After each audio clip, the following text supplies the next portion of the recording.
we're binging Stranger Things for the first time as a family in preparation for the grand series finale. And I want to talk about how in season 4, the Duffer Brothers use reunions, both really good and really bad, as a way to drive the plot and the heart of their story. One of the things that is so charming about the show is that it's set in the 1980s, which is such a colorful, nostalgic, really messed up time as well. So it's perfect, right? We have our shiny top, then we have our upside down world. But there's something else that's really crucial to having it set in that era, which is we had no internet and we had no cell phones. So at the end of season 3, when our characters are split up, some of them across the country, some of them, what we think maybe across life and death, we find ourselves wondering how in the world are these people going to get back together, because there's no way for them to find each other. There's no Find My on your phone, and there's no even long distance calling was very expensive. So it's a true split for our characters. And the Duffer Brothers have given us a main character who's really, really good at finding things, but she lost her powers at the end of season 3, which means that she can't find any of the people that are missing. And like everybody else, she has to rely on letters and expensive phone calls. And of course, she's completely reeling from not only the separation from her beloved Mike and the loss of her beloved dad, Harbour, she's also lost her powers. So she is in as hard as a situation as she's been throughout the whole series. And of course, she's about to face her greatest foe. And that makes for an amazing season. Stranger Things season 4 opens with this great expectation about Mike, Finn Wolfhard, and 11, played by Millie Bobby Brown, finally getting to see each other over spring break after being apart for almost a year. And we are so eager for these two to come together and see each other, because we've been rooting for their love like we've never rooted before. However, it's a complicated reunion because she has been lying all along. Our unstoppable 11 now has no powers. She's utterly bullied at school because she doesn't even know how to spell, because she didn't have any regular schooling, although she saved the world I don't know how many times. And she's too embarrassed to tell him, and she's grieving. And of course, there's no way for them to FaceTime or see each other. So all they've been doing is sending each other these letters. And when he arrives, he realizes the length at which she has been lying to him. And it's a very painful thing for him. He doesn't know how to react. And she feels even more like a letdown. So it's a really heartbreaking and short-lived reunion because, well, she goes on a different quest against her will. And it sets them up for the real reunion that needs to happen, which isn't only about them coming together again, but about them coming together as people who in fact love each other. And friends don't lie, lovers don't lie either. Right? She is obsessed with people lying to her. She has been lying, which has really hurt her. And he has been hiding his love for her because he also feels like he's not good enough for her. She feels she's no longer good enough for him.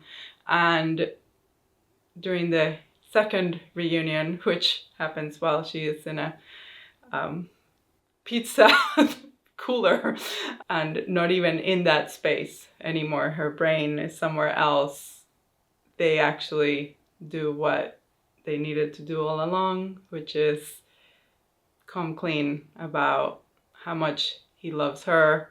She hears it, she knows it, and then, of course, she does her best to save the world. One of the most achingly felt reunions in Stranger Things season 4 is between Will, played by Noah Schnapp, and Mike.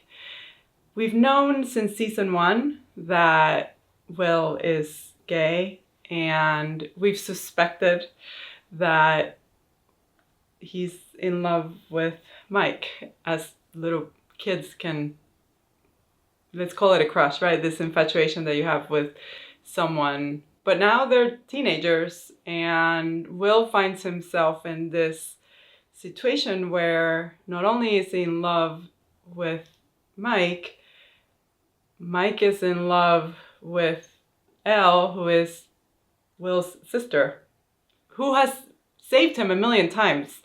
And he loves Elle.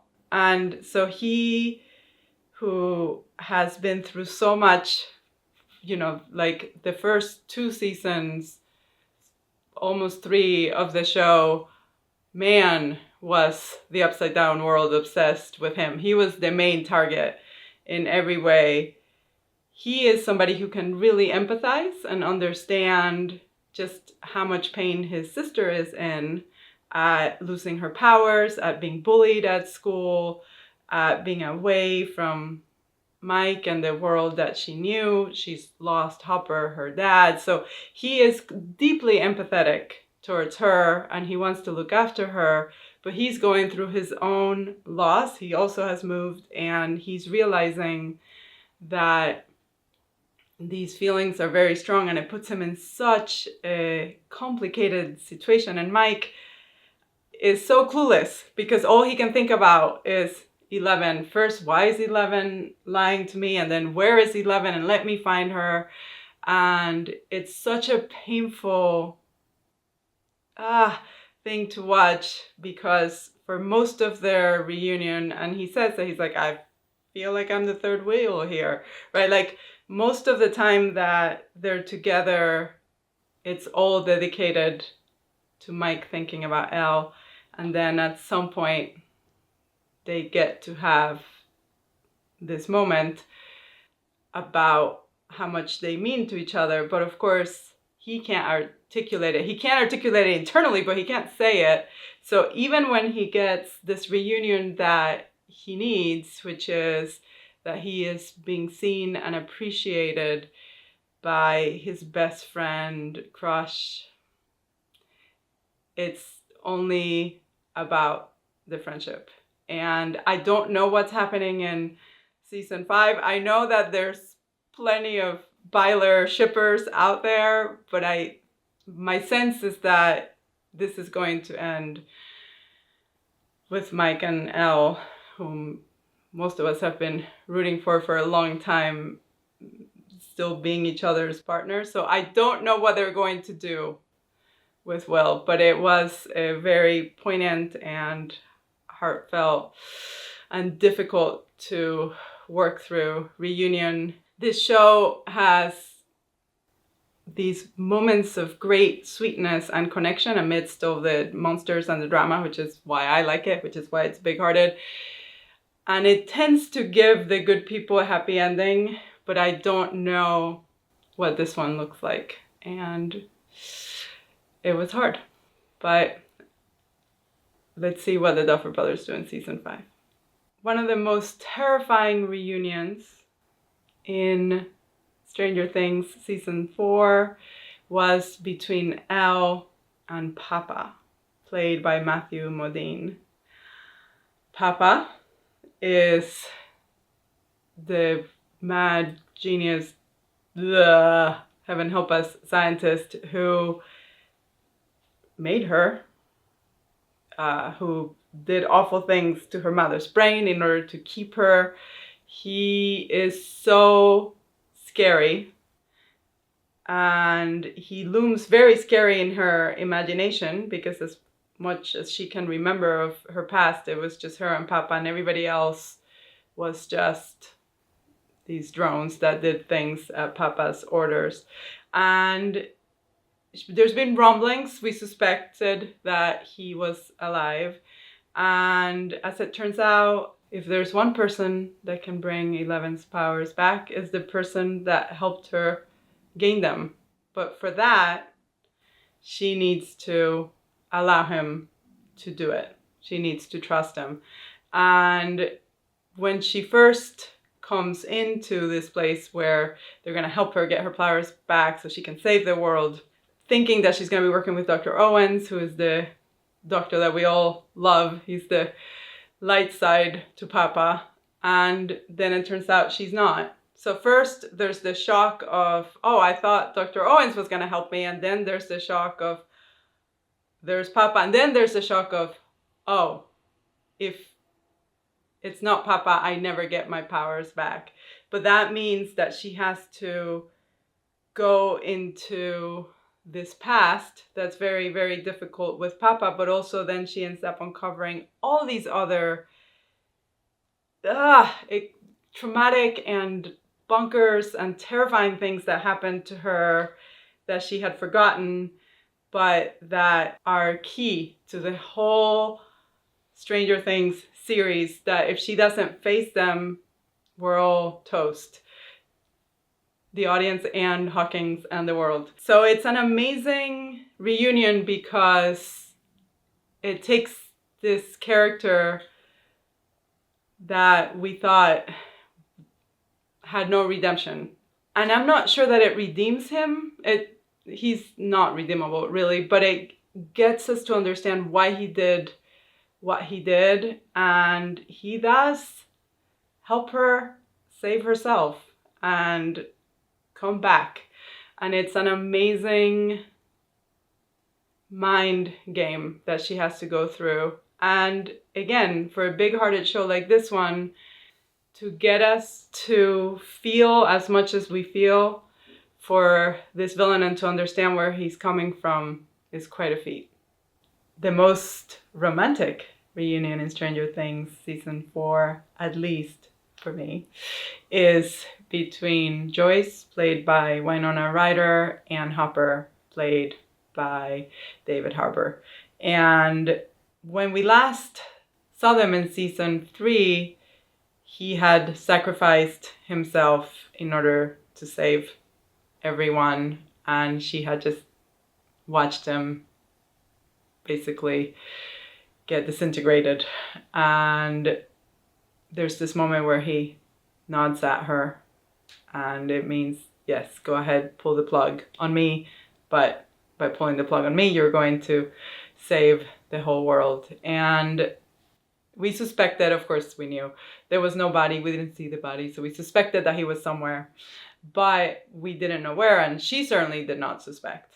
And she gets this Russian doll, and it has a note inside it that leads her to understand that he is alive. So she and Murray Brett Gelman, who keeps getting better and better in this show, he is their paranoid sort of spy guy who has now blossomed into this like black belt karate god. He's still funny and ridiculous, and he will always come to their aid, because I guess if you're a conspiracy theorist, there's nothing more exciting than having your theories actually be true, and you get to be part of them. But they go on this crazy journey that doesn't simply culminate in Alaska as they thought, but takes them all the way to Soviet Russia.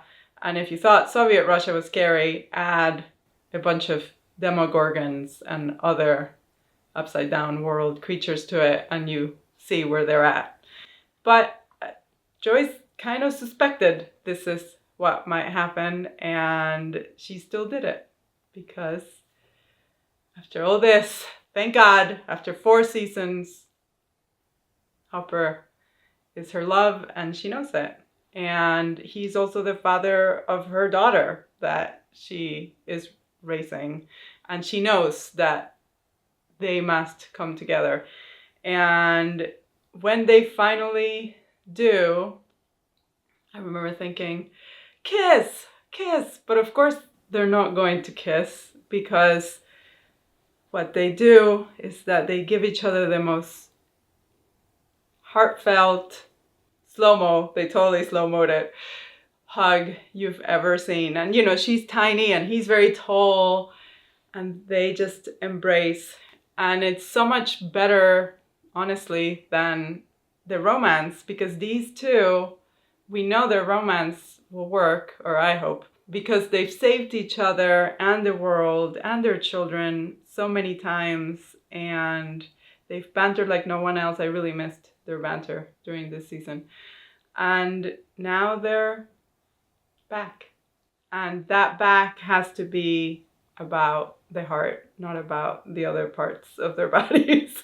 They do, by the way, finally get to have a very sexy interrupted moment, but it gives us a lot of faith in these two people and what they can accomplish together, which is good because they're basically the mom and the dad of all the kids that we love. The other parents are either not in the picture or totally clueless, but Hopper and Joyce are exactly the parents that these kids need, and these parents are now back together in Soviet Russia when they hug. And it's clear they love each other. One of the most surprising to me, and probably just to me, reunions in Stranger Things season 4 was that of Nancy, played by Natalia Dyer, and Steve, played by Joe Keery. It's not that I didn't think they were going to meet and come across each other. It's that I could not have imagined a world in which I was rooting for these two to end up together. And I'm not sure that I am, but maybe I am. I've been Team Jonathan the whole time. How can you not be Team Jonathan? Certainly not in the first 3 seasons. They are so good for each other, these two. But Jonathan, played by Charlie Heaton, has been just hiding out and smoking a bunch of pot and kind of lying to her, and he doesn't come for spring break, even though he said he was going to come. By the way, he hasn't been lying about cheating with other women or anything. He just has lost his way and his ambition, and they were both supposed to go to college together and he didn't even apply. So he's hiding, and while Jonathan's been lost, guess who's been doing all sorts of soul searching and growing and helping sort of be the babysitter, friend, guide to Dustin and the other stranger kids? Steve. And they find themselves together in this new quest against the monsters of season 4, and Jonathan's not there. He is with Mike and with Will trying to find Elle. It's a really big role. It's a huge role that he's playing, but Nancy, first of all, doesn't know about it, and second, she's next to Steve, and it's so well done because they have these moments of like at some point he takes off his shirt and dude is very built and good looking, and he looks after her, she looks after him. There's all of these moments where you can see the longing and you can see her feelings for him begin to flourish, reflourish, rebloom, whereas his feelings never left. That's very clear. And of course, we all like a pining man. Apparently, especially when it's Steve. We'll see what happens in season 5, but they give us a sense that this love triangle that I thought wasn't even a love triangle that worth anything in terms of I knew who she needed to end up with, is still open. And I can't believe I'm saying this, but I think Steve might have the upper hand, at least in my heart. Ah, that's crazy. The most earth-shattering, literally as it turned out, of all the reunions in Stranger Things season 4 is between Elle and Vecna, which is played by Campbell Bower of Twilight and Harry Potter. This guy clearly has a face that needs to live in the world of fantasy. And in this case, it's a pretty dark fantasy that we find ourselves in. As it turns out, and we didn't know this, Vecna has been behind everything that has been happening in the first 3 seasons, and Elle is not responsible in a I did this on purpose kind of way, but she inadvertently created him or gave him the powers he needed to become the creature he is. And not only has he done all of this sort of to get back at her, he's also, like many monsters, I think, done it to get back with her. Like there's a thing that these villains that want to destroy the world often want, which is a partner in crime. It has to be somebody who would be down with their evil mission, but who would also be able to keep up with them in terms of their intellect or their powers in this case. And for him, that's Elle. And it's an amazing plot twist that I wasn't particularly expecting, because the creatures that we've seen until now have been like amorphous and made up of all these other creatures and smoky and weird demogorgons that don't clearly have a lot of affection except for Dustin's demo dog, Bart. That was very minor affection. But now it turns out that a lot of what we've been seeing has to do with this infatuation, love-hate, rage, fascination that Vecna has with Elle. And it means that she not only has to face this terrifying, exceedingly powerful being, she also has to do it while facing her own role in bringing this being into the world. And that is a hell of a reunion, literally, and what we're going to see play out in season 5.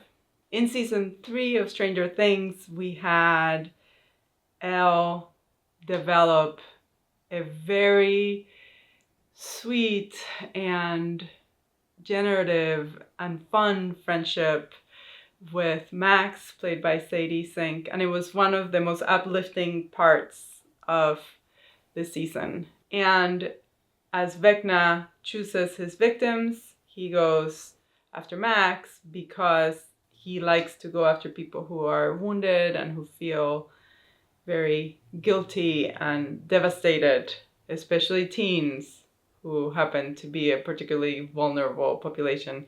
And she feels so bad about her brother Billy's death that he just picks her as one of his victims. So what happens then is that Max, who's been very far away from Elle because Elle has been gone and who's been grieving, has to find in herself the strength to face this monster. And she does. It's amazing.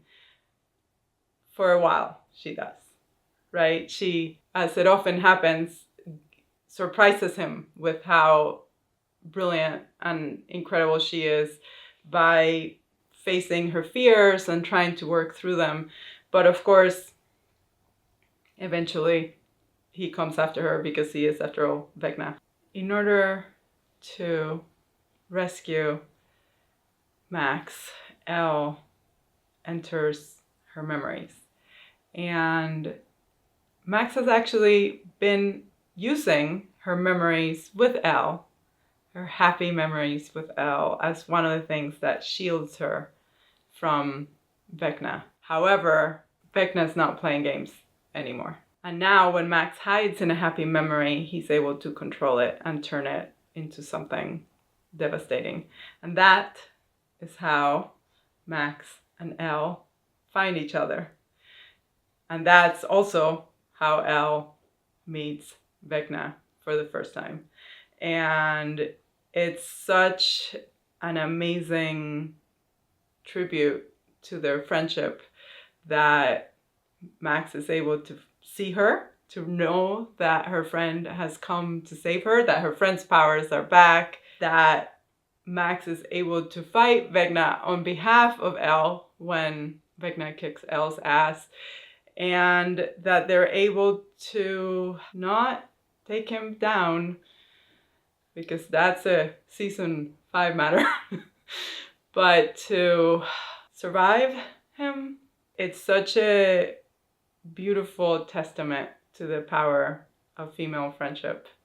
These two girls who, neither of them really had a lot of girlfriends before that, who found each other, who discovered how much fun and support they could give each other, and then they part, and then they both risk everything they have to save the other. It's one of the most powerful and trippy reunions ever, because they're in completely different places and they're living within memories that have now been turned inside out by Vecna. It's like many, many dimensions of variations, of hallucinations, of this and that, to get to these two girls coming together and being there for each other.